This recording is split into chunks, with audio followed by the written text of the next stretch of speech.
Now, your 13 First Alert weather forecast. Well, so far today has stayed dry, and while that is going to remain the case through this afternoon, by this time tomorrow it's going to look a little different out here. Those well-advertised rain chances that we've been talking about the last few days will be arriving, and as soon as tomorrow morning's commute, that's where you're going to want to make sure to have the umbrella. All of this comes as we've been watching a storm system that is now officially organizing in the eastern Colorado Rockies. From there, it's going to take a track eastward initially in the plains before pivoting northeast into our neck of the woods, and that's what's going to drive that wet weather heading into our Friday. So let's go ahead and break it down for you. As I mentioned, we are going to start to see some of those showers as soon as the morning commute tomorrow. From there, do expect periods of rain and even some embedded thunder through the day. No, it's not going to be raining the whole time. In fact, I think a brunt of this first wave is going to occur during the morning, and then by tomorrow afternoon, we should actually see some dry time before a second wave looks to arrive tomorrow evening, thanks to our low pressure system and a front drawing closer. In addition to that, our southern area still looking at their first severe risk of the season. We'll talk more about that coming up, but by the time it's all said and done Saturday morning, rainfall totals of a ½ inch to an inch can be expected. Here's a look at visible satellite showing that sunshine has all but disappeared at this point here in the Chippewa Valley.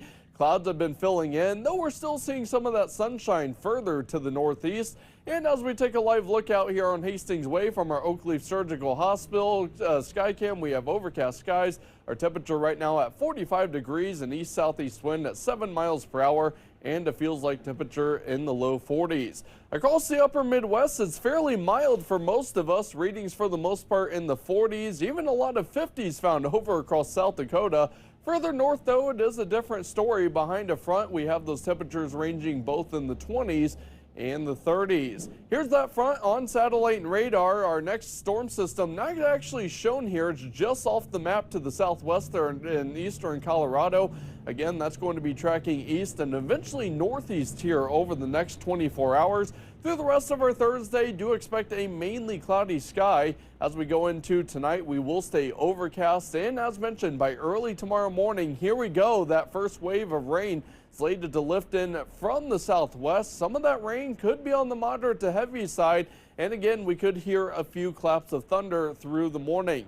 By tomorrow afternoon, I do think the coverage turns more so scattered to even isolated in nature before a second widespread wave looks to arrive tomorrow evening. That's going to hold our best chances of severe weather down across our southern counties, and then that activity too will start to taper off by early Saturday morning. However, as we start to get in on colder air on the backside of this departing system, could see a few wet snowflakes mixing in early Saturday before we do start to dry out with maybe even some sunshine by later in the day.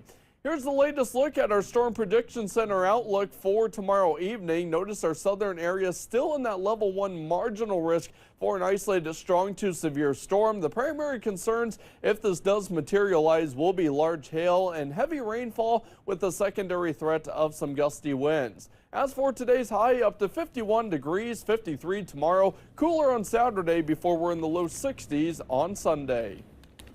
Today's Sunshine Award brought to you by Furnished 123 and Mattress 123 goes to Lori Perchui from Lori Foster. Lori writes, Linda and I want to nominate Lori for her kindness and heartfelt kindness that she paints rocks for the home place of Stanley and brings heartfelt joy for the residents.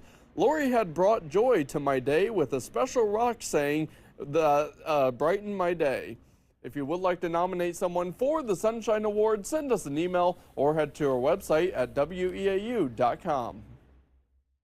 Gotta tell you, Derek, I'm kind of excited for the pitter-patter of rain tomorrow. That's always a fun... You're not alone, Kim. I've actually been saying that all morning. I've been waiting for a good soaking rainfall, and it looks like we're going to get exactly that heading into the end of the week. I can't wait. Awesome. Thank you so much, Derek.